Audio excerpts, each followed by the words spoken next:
And you're all very welcome back to OCIs across the coast. You're on 101.6 FM for the Costa del Sol and 94.6 FM for the Costa Blanca. Onda Cero International. And we're going to rejoin Dr. Gabriella Korsh, who joins us every week to talk about different aspects of our psychological and spiritual development. You're very welcome back, Dr. Gabriella. Thank you. And we've been talking about the kind of thing you might be able to look at if you have recently been left by your partner and you are hurting. And I'm sure every one of our listeners can relate to that. We've all been left at some point along the way, haven't we? Yes, but it's much more important if it's just happened right now, Yeah. and you're still dealing with it. So there's another really, really important thing for you to look at in this particular moment. And if you ask yourself, if the love that you felt for this person who's just abandoned you, was it a love that made you feel free? Or was it a love that made you feel anxious and dependent? Because if it was the kind that made you feel anxious and dependent, one of the things you could be asking yourself now to help yourself get over it is, do you truly think it's good and positive to feel that way when you're in a relationship, when you're supposed to be in love, and therefore in the absolute best place any of us can be? So is it possible that something so good can make you feel so miserable? And what I'm talking... There's a song, isn't there? How can something so real feel so... But of course, what I'm talking about is when you still were in the relationship and you were I know, feeling so miserable, yeah. not now that it's over. And so if you agree that this isn't really the best way you should feel, at least ideally, when you're in a relationship and when you're in love, then ask yourself, what's wrong with that scenario?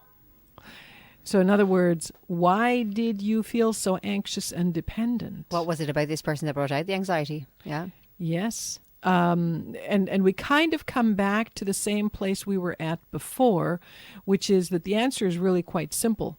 You know, when you feel anxious and dependent in a relationship, the roots of that are in neediness.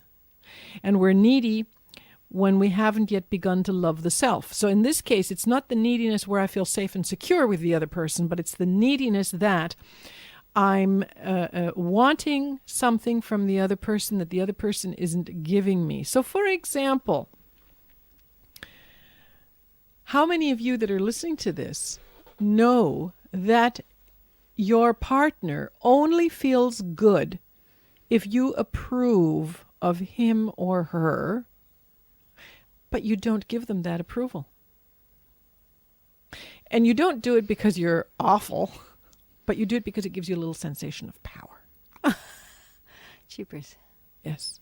But, you know, this happens all the time. And of course, the one who's needing the approval, which is the kind of person we've been describing in this last little bit here that I've been talking about, is the needy one. So if you are the one that needs approval while you're in the relationship, while everything is theoretically going well, but you're not getting the approval, so you know you dress up nicely for a dinner out, and it's not that anything is said that you don't look nice, not at all, but the problem is nothing is said.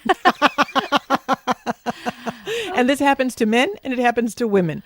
And of course, this lack... It's kind of something that's really basic, though. I mean, I have to say, you know, it's one of the first things you say when you greet somebody, you know, particularly if you're going out for a special evening. I mean, you know they've made a bit of an effort. So, like, you'd be pretty mean if you didn't say something, like, wouldn't you? Well, but, you know, I don't know if it has to do so much with meanness, because there is a lot of this, Leah.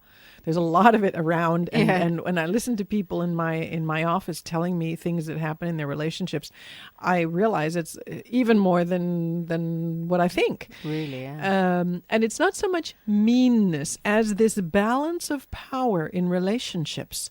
And of course, when there is an imbalance, that is to say, if I need your approval for me to feel good, and you know it, and you don't give it to me, what you're doing essentially is keeping me under your thumb, in control, because you know that the minute you do give me your Yeah, approval, yeah. I'm going to just be so thankful to you. And on the other hand, if you want me to do something and you keep withholding the approval, eventually I'll do it, whatever, in Yeah, relationships. yeah, yeah. And this isn't really meanness. This is a question of two people Yeah, I see where you're coming from. Yeah, who aren't conscious of what they're doing and who are manipulating each other by the sound of it. yes, there's a great degree of manipulation in there. But again, it's not so much because it's an awful person. Manipulation only becomes awful when you are 100% conscious of what you're doing. Yes, yeah, yeah. Then it's like premeditated murder. Yeah. But the kind of Yeah. crime of passion, which has a lesser or used to have a lesser punishment by law, you might say this is a little bit like that. It's unconscious or unaware behavior. At any rate, if this is how you felt when you were in the relationship, whether it was for that kind of thing, or other reasons that you felt this anxiousness and Wouldn't it be great though if you come to that realization? Like you say, like afterwards when you're analyzing it, you say, "My God, I was miserable because of that." Well, at least you know now for the next time, don't you? well, this is the whole reason I'm Yeah, talking about yeah. this, because if you can come to this kind of a realization in the aftermath of a painful separation from someone, then you will have taken something so positive out of it that it will ameliorate. It will help you get over the negative aspect of the relationship, because you have seen but I've come 5 steps further, Yeah, absolutely, because of yeah, these yeah. things that I'm realizing. And the thing is, when you go into the next relationship, because we tend to kind of go for the same relationship, the moment there's a warning bell in that direction, you think, "Oh, no, it's not for me." Absolutely. If Yeah. you're in a new relationship after having come to this kind of a realization, and you go into a new relationship where you notice the anxious and bad feeling coming up again, and the place you can typically notice it the first time is in your tummy. Yeah. There's a real clenching in your gut Yes, yeah. when something is happening that is making you feel anxious and dependent. Then you can say to yourself, okay, I am once again in the same place. I'm feeling the same thing again. Do I want to go here? And Yeah. if I don't, what could I do? Could I talk to this person and tell them, hey, this that you have just done or said, or Yeah, whatever yeah. the Scenario, dynamics yeah. is, is not something I'm particularly fond of. Can we talk about this, or do you insist on being like this? Should we just knock it on the head? Hopefully, this is going to happen before you're so in love. Well, it should do. It should. I'm sure you'd realise it fairly early on, wouldn't it? Be time enough to get out. Yes. Typically, you do realize it very early on, not necessarily in time to get out unless you are being very consciously aware. But I mean, second time round. First time round, I think it's No. First time around, I'm Yeah. not saying anything. But second time around, even second time around, because you see, let's say, I'm thinking of someone right now that always liked difficult relationships. Difficult in the sense of, people that weren't, that didn't give of themselves so easily. So this was considered a challenge. Stop. And of course, It's all right when you're young. this kind of a challenge, if you meet it over and over again, even if you've now become aware of these things that we've just discussed, Yeah, the yeah. anxiousness and dependence and so on, you just might be saying to yourself, but this time I think I'll be able to do it.